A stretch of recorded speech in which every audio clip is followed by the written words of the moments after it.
nuk preferohet që njeriu t'i shkull qimet e thinja. Njeri kur thinjet në Mekër apo thinjet në flok,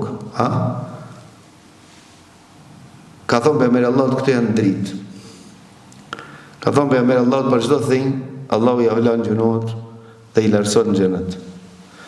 Dhe transmetohet nga Amr ibn Shuaib, nga baba i tij, ai transmeton nga gjyshi i tij që ka thonë pejgamberi Allahut, mos i shkullni thinjët, se ajo është drita e muslimanit. Nga se çdo musliman që thinjet në Islam, Allahu ja shkon nga një sevap dhe ja ngren nga një shkallë dhe ja lan nga një gjuna.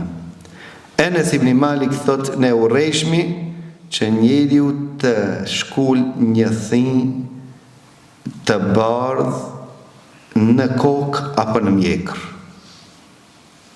Dhe thot Ka'b ibn Murra, kam dëgjuar pejgamberin Allahu që ka thënë pejgamberi Allahu, kush thinjet në Islam, të thonë të kiri kon, mashallah, pas një thimë. Pastaj vazhdon, ama Islami deri thinjet. Nëse thinjesh në Islam, ka thonë, këtë thime në Islam, Allahu ta ban dritë ditën e Kiametit.